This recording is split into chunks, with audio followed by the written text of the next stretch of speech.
नमः शिवाय। उस चावल को दूसरे दिन सूंघ कर बहते हुए पानी में डाल दीजिए। महाराज कितने भी रोग से ग्रसित हो गए, पीपल का एक पत्ता 52,000 ब्राह्मण की साक्षी कराता है। महाराज बहुत ध्यान देना। श्री शिवाय नमस्तुभ्यं भक्तों, आपके घर में कोई व्यक्ति बीमारियों से लड़ रहा हो या आप बीमार हो, घर के सब व्यक्तियों को आप बीमारियों से दूर करना चाहते हो, तो आज प्रदीप मिश्रा जी ने उपाय बताया है। वो करने से निश्चित ही सभी बीमारियां आपके घर से चली जाएंगी और आप रोग और मुक्त निरोगी रहोगे।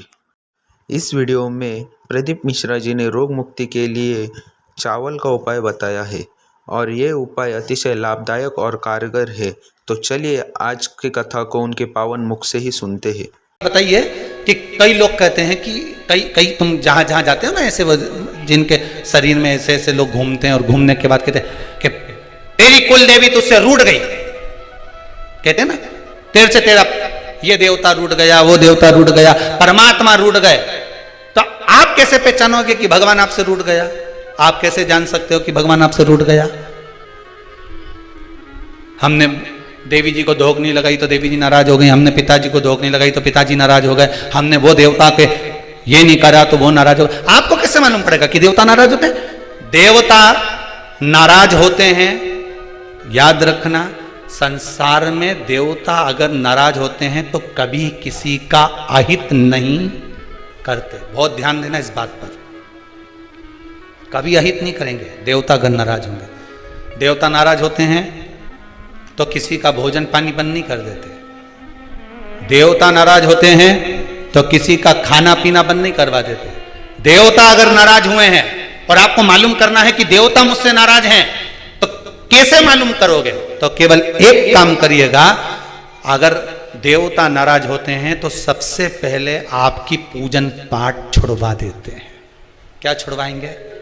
रोज मंदिर जाती है, रोज माला उठाकर जाप करती है, रोज गीता जी का पाठ करती है, रोज दिया लगाने जाती है।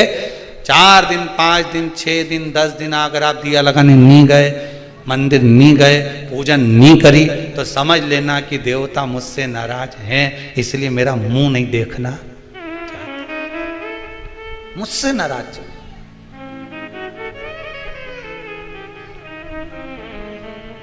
लक्ष्मी नहीं आ रही घर में, देवता नाराज है। नहीं नहीं नहीं, लक्ष्मी नहीं आ रही उसके लिए देवता नाराज नहीं है। लक्ष्मी नहीं आ रही उसके कारण तुम्हारा अहंकार है। भगवान ने जब दिया था उसको सत्कर्म में नहीं लगाया था। एक बात इससे पहली वाली कथा में कही थी, शरीर चले और तुम्हारे याद है तुम लोगों को? बस उतना याद कर लो, बहुत है। इतनी बात तुम लोग याद कर लोगे ना, तो आने वाले समय में 2-1 साल में तो तुम हम बस इतनी याद कर लो। बस हर कथा में से इतनी निकाल लोगे ना, तो थोड़ा तो यहाँ समझ में तो आए, लगे तो सही कि कथा अंदर गई। तो एक बार पहले कथा में, इससे पिछले वाली में की थी, 7 से पहले वाले में, कि तुम्हारे घर में चले और तुम्हारा शरीर चले, तब तक सारा दान पुण्य भजन तीरथ सब कर लो।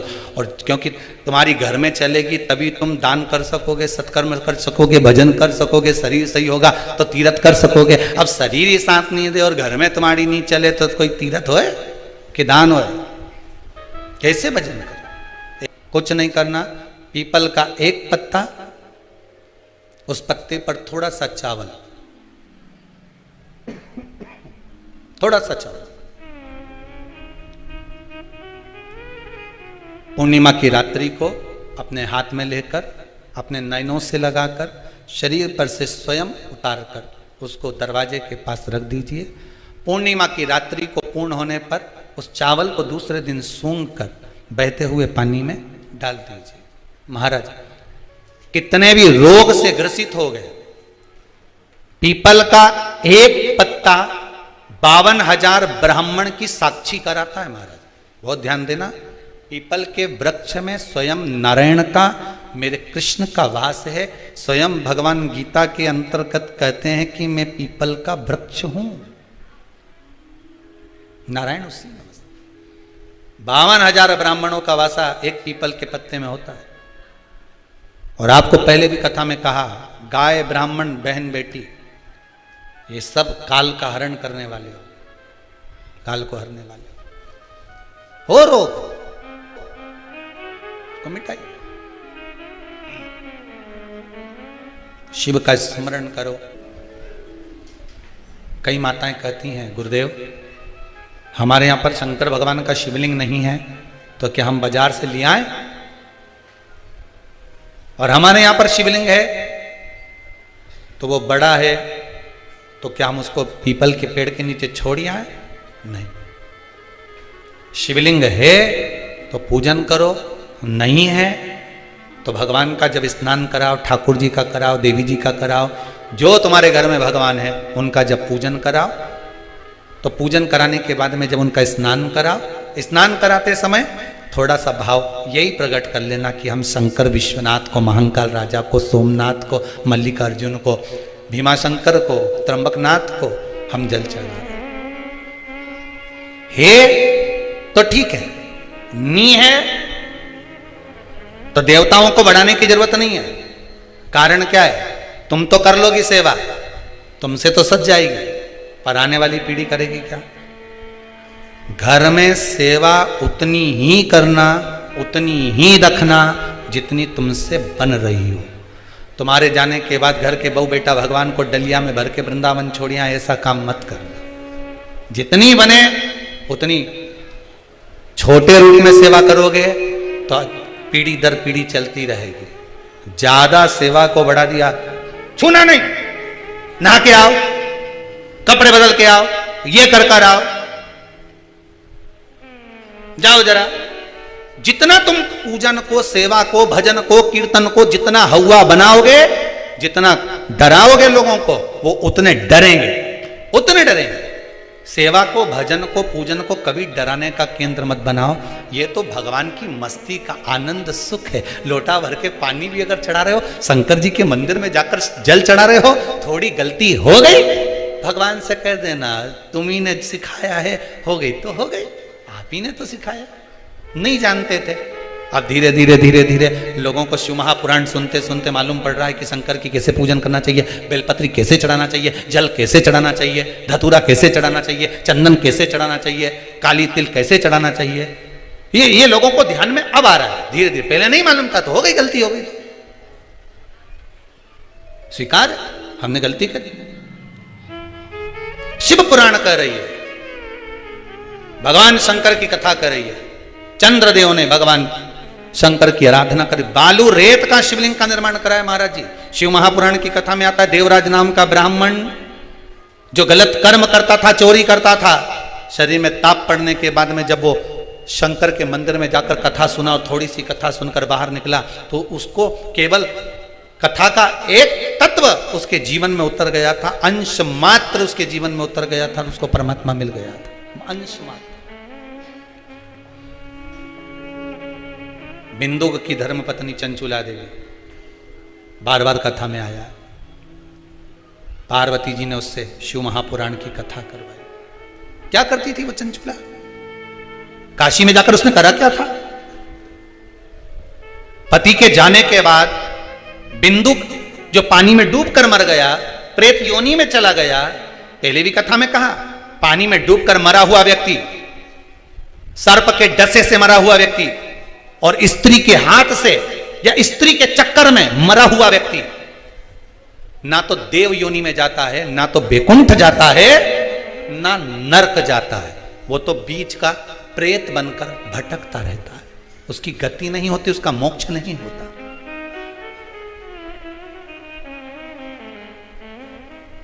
चंचुला देवी को लगा था मेरे पति को मोक्ष, तो उसने करा क्या था ऐसा कि वो काशी पहुंच गई, काशी गई, ऐसा क्या करा था उसने? चंचुला देवी तो दिन रात फैशन में लगी रहती थी। कभी पति ने अगर धन लाकर दिया तो ज्यादा से ज्यादा पैसा वो खाने पीने में उजाड़ देती थी। कभी नहीं उसने दान करा, कभी नहीं धर्म करा, कभी पुण्य नहीं करा, कभी सत्कर्म नहीं करा, कभी कहीं सत्संग में नहीं गई, कथा में नहीं गई, कभी भजन में नहीं पहुंची।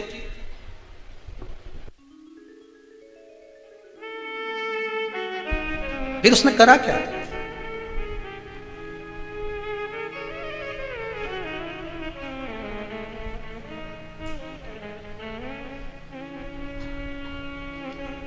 बचपन में किया गया कर्म व्यक्ति को कब प्राप्त होता है, ये चंचुला देवी की कथा कर रही। चंचुला देवी की कथा करें। चंचुला देवी की मां भोजन का जब निर्माण करती थी,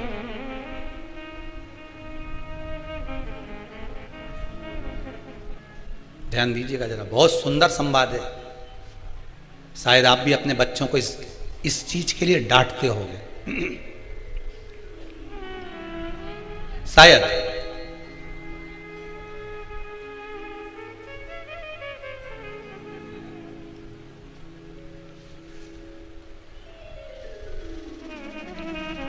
बचपन का किया हुआ पुण्य चंचुला देवी के कहां काम आया वो देखिए। पुण्य नहीं करा था चंचुला देवी ने, वहां तो खेल करा था।